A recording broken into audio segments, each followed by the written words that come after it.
Hari Om, and welcome to this beautiful morning. We're starting with Swamini Vimalananda, and I now welcome Shanti Amma, Director, CCMT Education Cell, to introduce our special guest, Swamini Vimalananda. Over to you, Shanti Amma. Hari Om, Hari Om. Thank you, Meena. Today it's a wonderful privilege for me to introduce our dear Pujya Swamini Vimalananda Amma to our guest gathering here, the audience here for this beautiful seminar that we are going through. And Meena Amma mentioned our guest here. I said she is the education cell. She is the founder of so many things in education cell, and I treat Amma as a very important pillar of education cell. I think being in education cell as a director for the last 3-4 years, I've seen there's one thing which is very, very strong, which is making an impact to the society, is the Chinmaya Vision program. If you take out the Chinmaya Vision program from education cell, I see there is nothing there. And that program was founded, the founder director of the program, which Pujya Swamini Amma, and I owe a lot to her. It is because of her guidance wherever I am today personally. It's because of Pujya Swamini Amma. Thank you so much, Amma, for making a big difference in my life, that I have learned so much from Amma. And it's a rare privilege for me that I've been associated with Pujya Swamini Amma. Just to give you, Amma needs no introduction at all, absolutely no introduction, but just as a formal. Some of you may be new teachers in the colleges, so I would like to introduce Pujya Swamini Amma. She was one of the brilliant disciples of Pujya Gurudev Swami Chinmayananda Ji. She had studied architecture in Mumbai and graduated honors from the JJ College of Architecture and got her B Arch degree. And she has been traveling widely and conducted so many Gita Jnana Yajnas in English, Hindi, Gujarati, camps for children, youth and elders all over the world. Her vivid style and the simple style of talking, he's mesmerized so many people. One, I'm sitting here myself. And she has given over, the 1996, she took over the Chinmaya Education Cell, and she has made a big revolution has contributed the Chinmaya Vision program to the Chinmaya education movement. She has given talks to over 2,000 schools and colleges and other institutions on various spiritual, cultural, socially relevant topics. She has also given topics for various management topics to corporate bodies and institutions, management institutions and management seminars.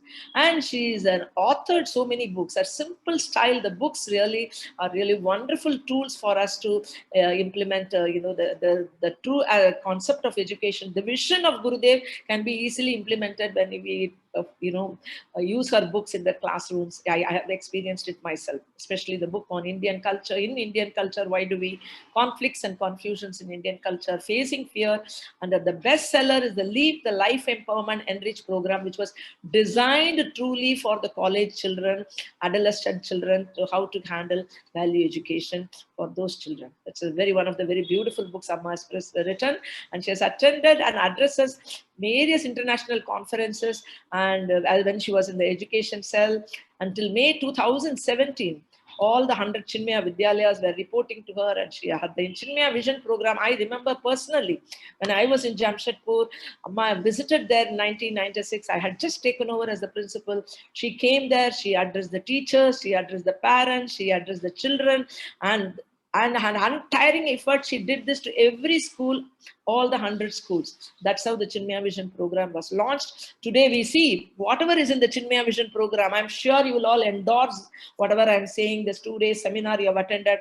Whatever is mentioned in the National Education Policy 2021 have been perceived by Amma about 20 years back. 1996, Amma had perceived it, and everything is available in the Vision CVP document, the manuals. It will come out now by people are bringing it out in the National Education Policy. Such a great visionary she is. And she was also the director of the Chinmaya International Residential School from the very young age, the crawling stage of the ARS till 2017. She was also the director. Her contribution, immense contribution. We remember her for whatever contributions Amma has done. She's commendable contributions to CARS also. She was, very interesting to see the Architects Association of India in 1999. They awarded them for what? For achieving success in the field of education. being an architect, taking up some other working on a field and achieving something. She has been awarded. It's a very apt thing. And she's been a keynote speaker in international conferences. She spoke in Vietnam in October 2006 on the topic values and internationalism. She conducts a Dharma Seva course. She is contributing so much to the community in Coimbatore. She stays there. She has conducted Vedanta Darshan courses, meditation demystified course at Coimbatore. All her talks are available in YouTube, and she is looking after the Chinmaya mission at Coimbatore. And today's session on LEEP, the author herself is here. I mean, it's a wonderful privilege. When I asked her, Amma, we want to introduce LEEP to the colleges. Some of them are not taking it very seriously. Some of them are implementing it. So we wanted, Chinmaya Education Cell wants to promote that book to the colleges, because our vision, Gurudev given, is value-based education. You need to have value education classes, and LEEP is a great tool. And here we have Pujya Swamini Amma to take us through this wonderful session, LEEP book as a guide for value education programs in colleges. Amma, welcome you once again. Thank you so much for immediately accepting my invitation and being here with all of us. Thank you. Om Sahana Vavatu Sahanam Bhunaktu Sahaviryam Karavavahai Tejasvinavadhitamastu ma vidvishavahai. Om Shanti Shanti Shanti. Samasta Jana Kalyane Niratam Karunamayam Namami Chinmayam Devam Sadgurum Brahma Vidvaram Sadgurum Brahma Vidvaram. Hari Om and Namaskar to everyone.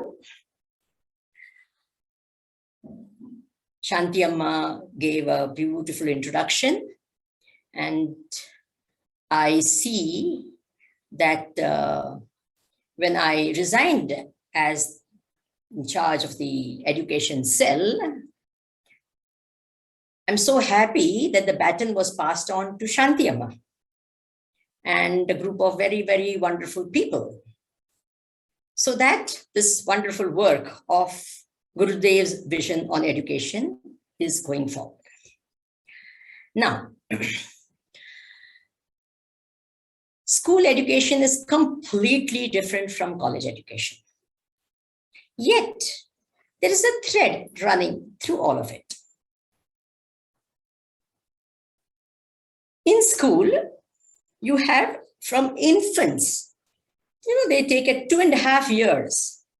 You pass on to childhood up to the age of 12, let us say. Then from 12 onwards to 17, where they normally come out of college, is the teens, the pre-teens, the main teens, the heart of the teens. And then they come out of that and join colleges. When they are in the colleges, it's like, let's say, from 17 onwards to 24, because most of them, 4 years of graduation, and most of them do 2 years extra, some course or the other. So the prime, if you want to call youth from age 18 to 28, want to extend, we can extend it to 30 years of age. So the youth is the time when they are in college. They've just finished their adolescence, their teens. By 17, they're still in the teens a little bit, we have to say.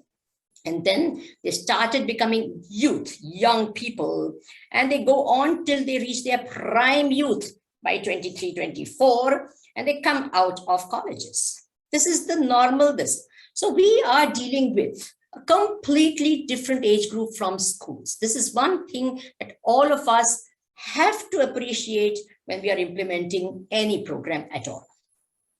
Youth are different from schools. So how we would do things in school has to be different from how we do things in college. If you're going to carry forward the school methodologies in college, it may not be that effective.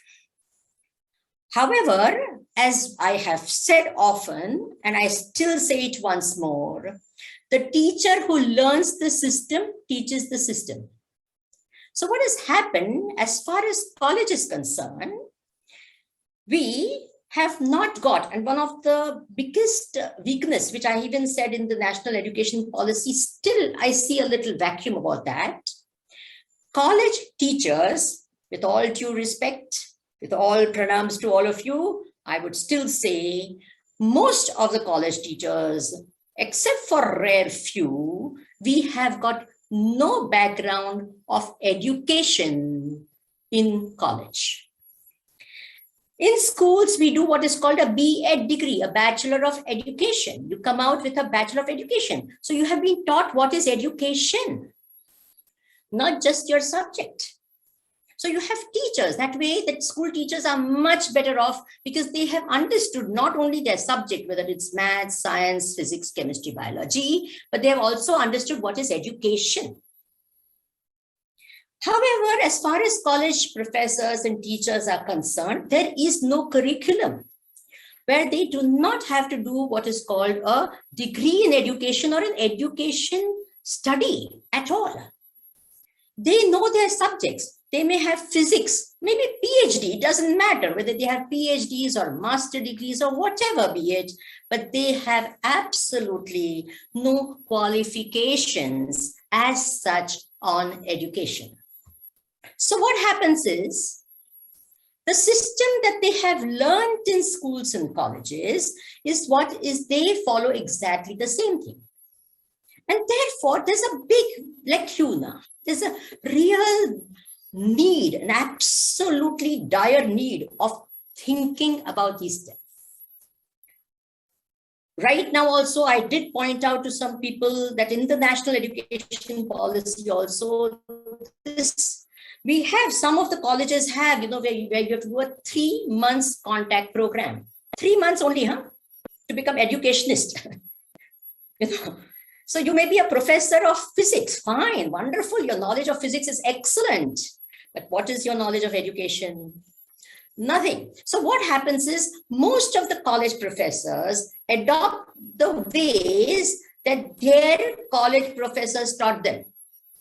Let me explain this to you because I'm in touch with a lot of young people and I find 90% of college education, in school education, there was a time when everything was chalk and talk, chalk and talk, talk and chalk, chalk and talk. Then they said, no, you have to make it, there's so many other things must be brought up.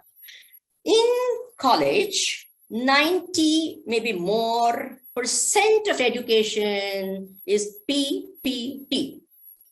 PPP, sorry, PowerPoint presentations. So there is a whole list of things that the teachers have got that today I have to talk about all these things. These are all made into a PowerPoint presentation, exactly like the chalk and talk method. And one by one, the point is talked about. Students take notes, they take the PowerPoints. Exactly what they did in school is what they do in college. And much as we glamorize the whole system and everything, think for yourself, how is it different from the chalk and talk that or whiteboard and pen to have a presentation that is done and you just talk one point after the other, you talk.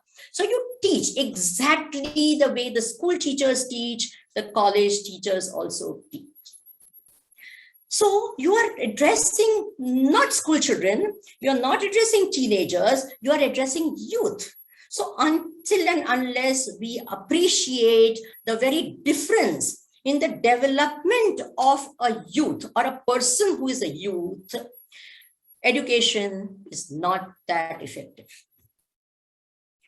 What has happened is that these are all fundamental. Then whether you want to call it value education or you want to call it physics education or you want to call it maths education or any education, engineering education for that matter, it doesn't matter. Until and unless I understand that talking to a youth is completely different from talking to a teenager or a child, the method that is followed is exactly the same. So what will happen, even when we take value education book, whether it is a LEEP book or not, we will teach it exactly. We will make a PowerPoint presentation of the LEEP book and we will say one point after the other, one point after the other, one point after the other, and it will be as I hate to use the word ineffective, but it will not be that effective.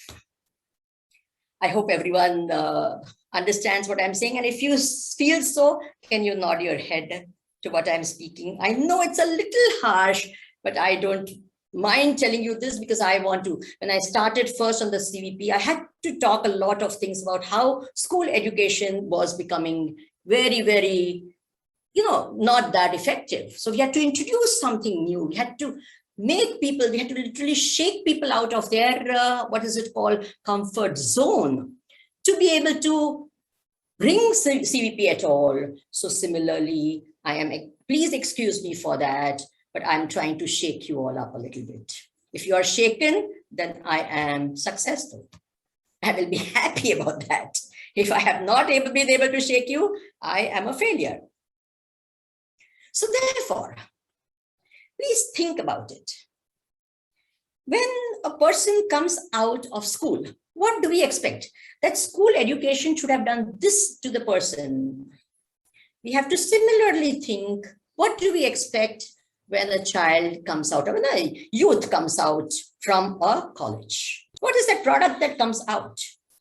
We think about it. When they come out of school, besides being prepared for college, for higher education, according to me, and I've talked this many times also, there must be a firm foundation of goodness. That firm foundation of goodness can come in school education. And through school education, it's not possible in the college education to bring that foundation. I'll tell you what we do with the foundation in the other this, but that firm foundation of goodness must come, on which the superstructure of greatness will come in future. So what do we expect when a youth comes out of college education? What is the product that is required? Then we will work all the things that we do according to that. Then whether it is CVP, in which way we can do, everything will become more meaningful and make sense to us.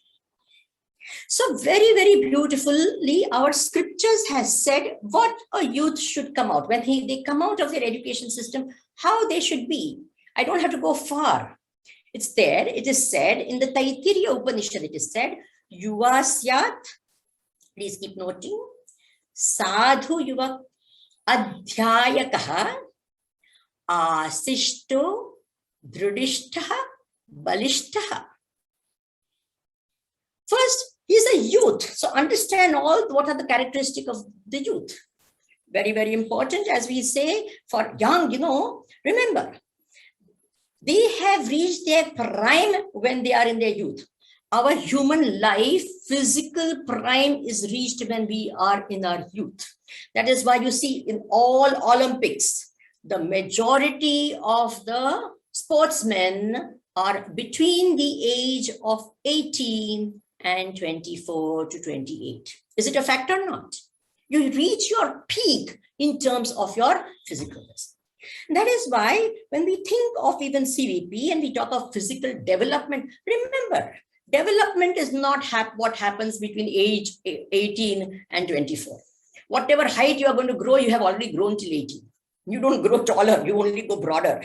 So what happens at that time? It's not that your maturity has come, you're able to produce, you have the capacity to produce, you've passed through all those adolescence, you are already a mature person, 18 is voting rights, you're an adult anyway. So therefore, physical development doesn't happen. Remember that.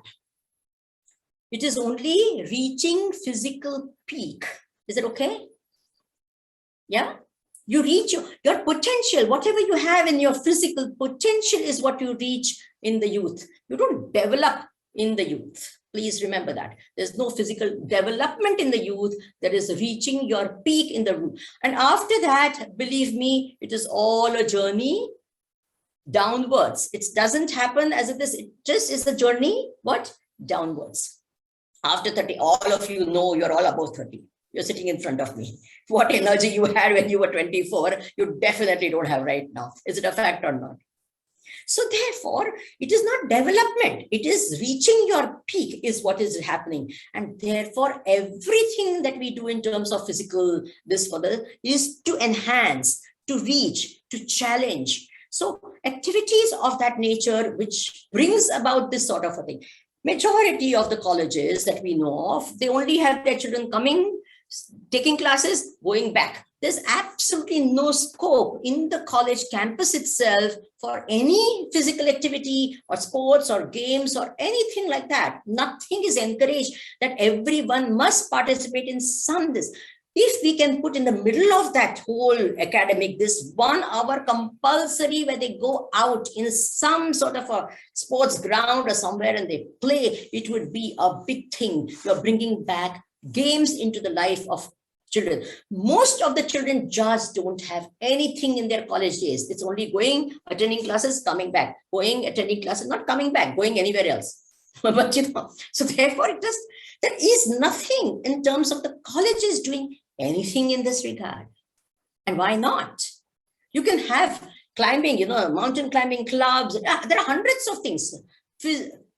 Challenging them physically so that they can reach their peak. That is what happens. There's no physical development happening at that time. Please remember that. Again, I'm saying this, it's only reaching your peak is what is required. Physical fitness. And if they are not going to be physically fit as youth, I mean, I don't know when they can be physically great and fit. There's no other time after that. It's that.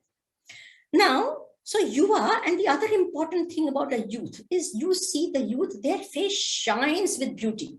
That is when you are really the most beautiful. All of you agree? After that is not that so great anything. So Rupavan, and they are so conscious of that. And it should happen that their looks get enhanced to the maximum. They are taught, they are made, they are groomed, so that, remember, 90% of impressions of a person comes within the first 30, 40 seconds of looking at the person, even for interviews. It has been known fact that when the person is doing the interview, the person who is doing the interview has already made a decision within the first 30 seconds or 1 minute of the interview. Sometimes even before the person candidate has started talking. And what would they base their this is the way they carry themselves, the way they dress, the way they present themselves. This is what they are actually looking. And therefore, physical grooming becomes so important. Rupavan. So when they are youth, what? Yuva, Rupavan. Rupavan doesn't mean some beauty in terms of just makeup or something like that, or you have to have classical good looks. I'm talking overall presentation of your personality, how they walk, how they carry themselves, how they talk, this is actually, that they, right now, they are all talking about soft skills, etc. So that is extremely important, Rupavan. But it should not remain only because nowadays, it's like you have to talk smart, act smart, look smart, clothes smart. No, not just smart in terms of the actual genuine beauty of a person should come out within just the first glance of that person. So the second one is Yuva Syat, then second is Sadhu Yuva. Sadhu Yuva means Gunavan, must have qualities, values, virtues, greatness, character, etc. So Rupavan, Gunavan, Sadhu Yuvas. Adhyayakaha means educated. Now, this is where I really am going to put a lot more emphasis, because this is the time when you already have gone out of authority. You are no more in the mother and father's thinking becomes your thinking, and all that is over. That age is over now. You come to become independent thinkers. Now, independent thinking can be dangerous also and can be very good also. And it's the greatest thing in the world. That is why the academic, first of all, awareness level increases all of a sudden, because your exposure itself increases, your awareness level, and that is required. What should happen at that time, where all the college this is concerned, is that there must be what is called academic rigor. Rarely does this ever happen anywhere. Academic rigor doesn't mean you study more and more and more. No, academic rigor means an attitude of getting facts, researching, finding the context of thing, thinking of pros and cons of a thing, making all sorts of, and seeing to the theory and the application of it, understanding more in depth. This is called academic rigor. Unfortunately, in our colleges in India, academic rigor is sadly, badly lacking. You find this a lot in the West, because that is one of the reasons why I said, okay, go to study, do your college degree over there, because there is an academic rigor over there.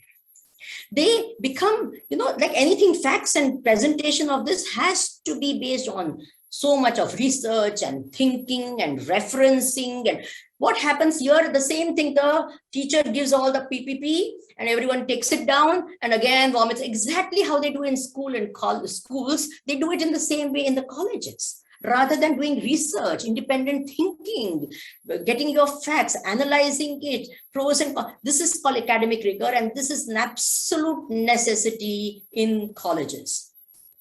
That is what intellectual development is all about. Open mind thinking, raising questions which challenge all existing beliefs and thoughts.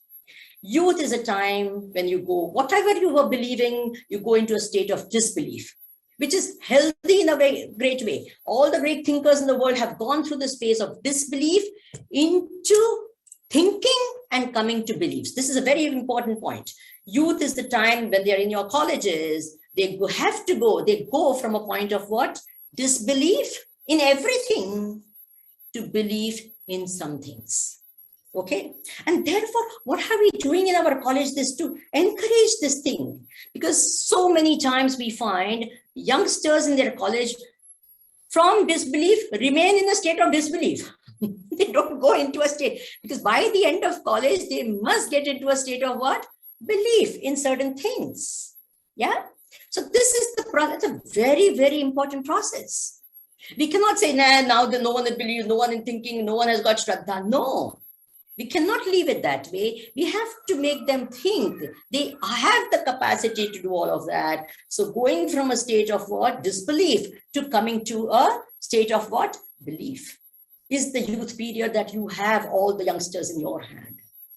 So an open mind, an ability to, so if they question the teacher should feel good about it. Yes. How is it possible that you can do this? This is not right. I do not think this is the thing. So about your subjects also, we need to bring a lot of academic rigor and openness, understanding of context, a history of things, how this came into existence, why this was discovered in this way, why this is the fact that was, unless you give all these inputs to this, they only learn facts. They don't learn how to think. Majority, I have come across a lot of youth and I find it so difficult to even make them think on anything. Why? Because they have been used to what? Being told. I'm talking about typical, maybe colleges like IITs and all that, they have this openness of thinking where you have a very intellectually alive and alert group of people where they really question and think. And that's when they make a lot of wonderful discoveries and they come up to something, wonderful in their life.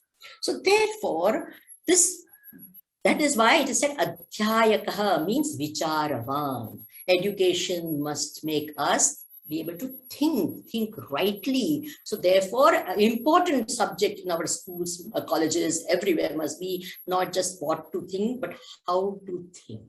Very, very important. So college education should bring this about for us. Then we go to what? Vicharavan, Sadhu Yuvaha, Asishtaha, have noble goals. This is where you question everything. Why, what, how, who, when. The whole brain starts asking different type of questions. Who, how, everything, all questions must come and you get independent answers. It's not your fed answers, you discover. Now, please remember this is a very, very important part of this is discovering of knowledge. So the teacher, even if they want to teach something, they should give the student an ability to feel that I have discovered it. Not give them. I always say questioning is better than answers because answers stop thinking. Questioning encourages thinking. So instead of teachers giving answers, we should initiate questioning and let them discover this knowledge by themselves so that they, wow, yes, of course, wonderful. Let them get excited about everything that they are learning. And that is what is going to make them nishthavan. So vicharavan and nishthavan is what they have to be. Dridishtaha means committed, bold, firm, dhairyavan. The characteristic of younger youth is that they have a lot of enthusiasm and a lot of dynamism, but very little patience. So they have to become one where determined, committed, dhairya. This is all the characteristic. If that happens, then what happens? And balishtaha, strong. That is the not just physical strength, also in all ways. And that is why at that age, emotional development, see, they have grown out of puppy love and all of that and crushes and, glamorizing everything and anything to a point where deeper relations can become possible in that age. Is it a fact or not? Emotions can expand, compassion and faith and all. The emotions that were there at that time have to get expanded into something which is very, very deep and beautiful. Intellectual alertness, etc., I have already talked, and spiritual unfoldment is absolutely possible in this age. Why? Because there is question. All spiritual unfoldment starts with question. Every Upanishad and every scripture of India starts with questions. And that is exactly what led those great masters to become the great people that they were. And therefore, this is absolutely possible spiritual. The culture that we are talking about, the Indian culture, etc., definitely the exposure. And as I said, the blossoming, the discovering of the culture and the greatnesses has to happen. Patriotism is something that can be very, very actively taken. If you see the awareness of youngsters in many things, they only, whatever is heard by them, whatever is the media is giving is what they repeat. For example, just I'll give as a sample of what this thing. Why I asked this question to the group of youngsters. Why did Taliban, even after 20 years of the rule of the Afghan government, was able to come back to power with the same this, and why the entire Afghan government, with all the equipment and all the wonderful great training that they got from the Americans, left just like that? When you ask this question to this, they come up with some, all sorts of things, this. But the basic thing was that the Taliban had a very, very strong mantra. Yantra and Tantra were there with the Afghan government. They had all the machines and everything. They were governing this and all that, but they did not have a strong mantra. So what happened? Which army in the world leaves the arms and ammunitions in the hands of the enemy and goes away? Have you ever heard of anything like that? Rakesh ji will tell you, you burn it, you destroy it, you never allow the weapons and weaponry and all these things to be in the scorch, you finish everything. They just left the whole thing. Why?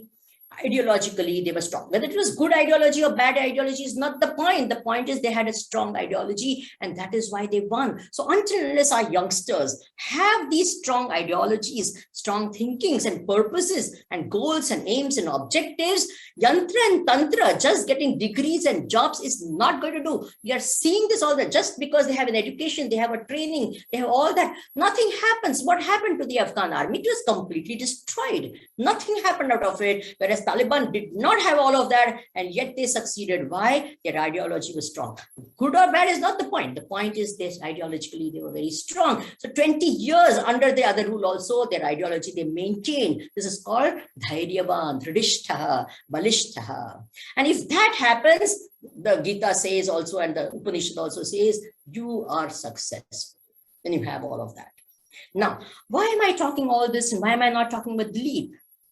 Because if you see in the universal outlook also this, all the boxes that I have talked about, every box that you can think about in what youth education is epitomized in the Bhagavad Gita. And the Bhagavad Gita, if it is given in the form it is, like, with shlokas and a lot of other this and all, youngsters are not going to take it right now, because they are in the stage. And therefore, specifically for them, we had the Life Empowerment and Enrichment Program. The entire Bhagavad Gita into 2 modules. And each module has things, as I said, the ability to think. Each module starts with thoughts to begin with, where questions are asked. Did Newton believe in the karma theory? Now imagine everyone has learned, every action has an equal and opposite reaction. And what is the karma theory? As you sow, so you reap. So immediately the thinking starts. And things like where they can identify what makes Beyonce nervous. Now, remember, when they are in their teens, they are Justin Bieber fans. But by the time they've come to college, they are Justin Timberlake fans or Beyonce fans. They are no more Justin Bieber fans. Justin Bieber is a teen fan, that way. So we have to understand how. The questions in the LEEP book also are of that type where they know, oh my God, Beyonce, wonderful. If she gets nervous, I must know what makes her nervous. So many things that they can relate to. The examples, there are cartoons they are given, and the teacher doesn't even have to think much. There are also discussion topics which are given, which can be initiated in the college, in the classroom itself. An ideal thing would be if per week there are 2 1-hour sessions given. That's ideal. Even if that is not possible, at least a minimum 1 hour per week. And the session must be for 1 hour. There's a lot of thinking and discussion and actually walk the talk. There are actually activities that can be done within the classroom itself. And there are small projects, research projects that are given also, so that, as I told you, academic rigor, everything that I talked about, every box that I talked about and value that I talked about is possible through this. Children do not have to, youth do not like to learn a lot of shlokas and all by heart. So we've given into small mantras which you can remember. For example, something like efficiency in action is yoga. So what is yoga? You don't have to big theories and you don't have to yoga, karma, so kaushalam. Whenever I have problems in my life, one small little mantra comes to my life and I come out of it just like that. So the entire Gita is given in small mantra forms. So you don't have to learn shlokas, you don't have to learn big, try to remember grammar of it or Sanskrit of it or anything like that. You get these small, the mantra comes into your head and you are able to do it. Uddhared atmana atmana. Lift yourself by yourself. Don't stop. Don't be this and your mind is your best friend. Your mind is your worst enemy. Small things like that are there. So that what happens whenever I have a problem or whenever I have to face challenges and something is happening, I can immediately relate to that. The topics themselves can be given and taught in a most beautiful manner. It can be done in such a way. I have talked to hundreds and hundreds and hundreds of colleges on matters. And what I do after I speak the entire matter, what I've got this, I tell them that whatever I spoke was from the Bhagavad Gita. After saying the whole thing, I used to go and say, oh, this, what I have spoken is all from the, and they'll say, what? Oh my God, this is so related to us. And the beauty of this particular thing is that it is universal. There is not a single religion or this can ever object to anything that is written in the book. There is nothing. So please, the facilitator or the person who is teaching must not have any hesitation. This is the biggest obstacle to the implementing of this program is going to be the facilitator who gives this. Unless you are convinced, unless you are sure, unless you understand what you are teaching in its all this, the student is definitely not going to get convinced about anything.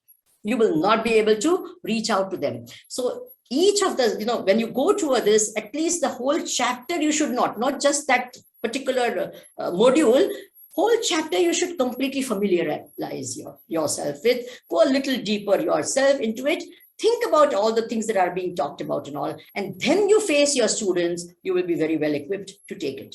It's not that difficult. And we also have a very wonderful way of testing it. It's called the LEEP screen. 1 or 2 samples I had given before I left for this also, how to, not in the typical way also, where a lot of self-thinking is required, where creativity is required.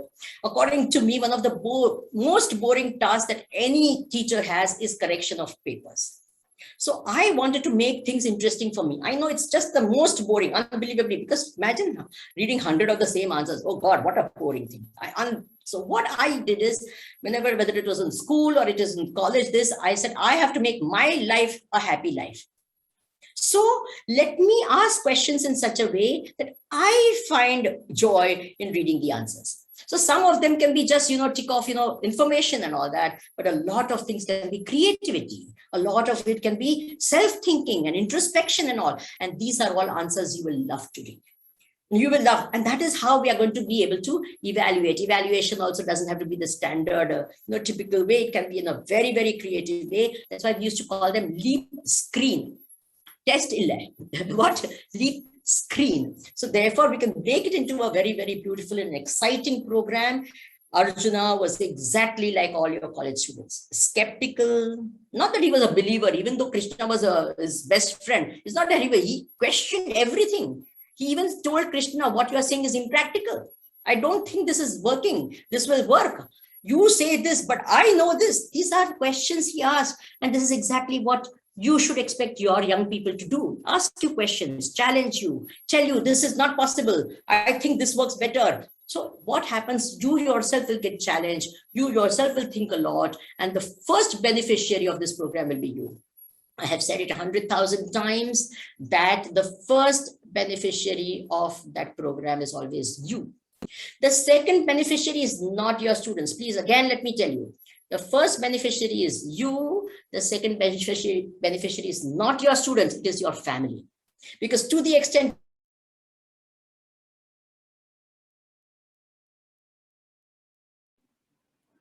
Amma, you're frozen, Amma.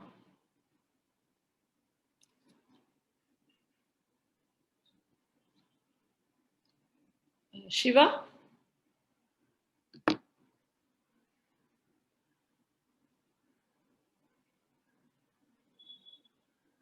I think Amma, you've got frozen.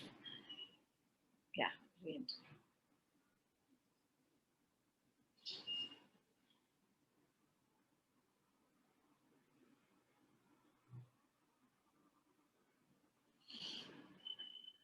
Hariom, Meena, can you check with Amma? Yeah, Priyanka's gone, Amma. She's already left. Any help needed, we can just... Yeah.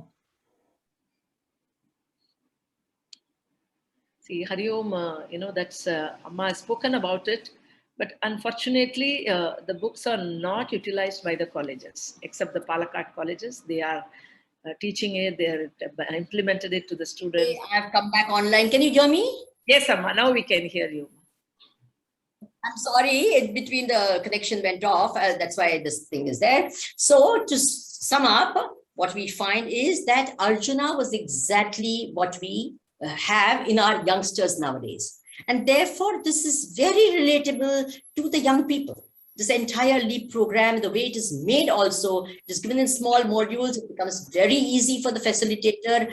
Become convinced about it. The first beneficiary is you. The second beneficiary is your family. And only after that, the third beneficiary is the students that you're going to be talking to. And we all know that until there is something in it for us, we don't do anything.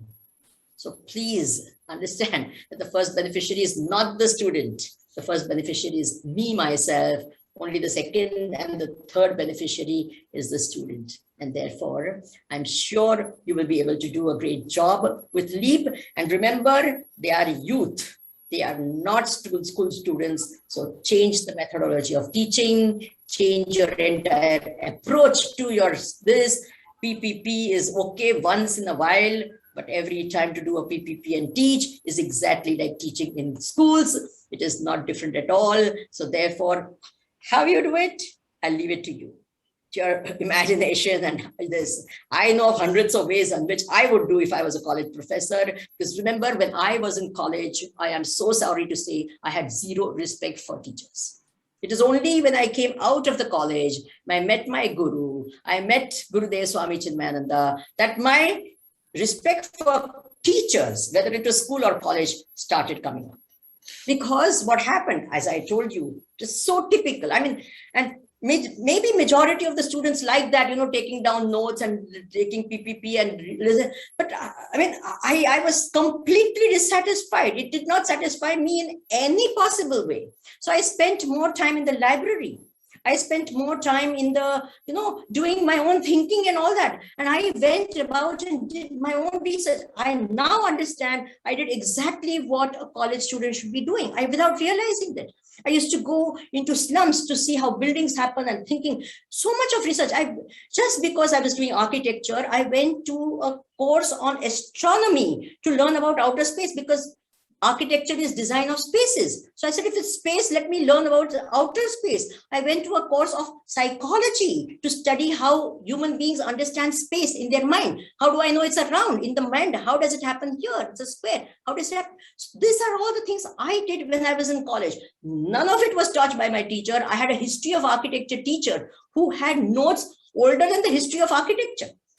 It used to just fall apart and you would repeat the same old thing. It's just the most boring, unbelievably boring thing that I ever had. So for me, attending class was just to do a lot of mischief. If at all I attended a class, 90% of the time I just did not, because it just did not satisfy me in any level. So I hope you're all understanding. And I understand, and I think I came out much better from college because of not attending classes than attending classes. And therefore, unless we do something different, unless we do what is actually education all about, and for youth, understanding the development of the brain of a youngster, what we will be doing is something with just information putting into the head of people, exactly what we do in schools, and no great thing will come out of it, whether it's value education or teaching of physics, chemistry, or biology, or whatever subject that you teach. These are all things I would like all of you to think about. Thank you all very much for inviting me. Hari Om and Namaskar to everyone. Keep safe and have a great life.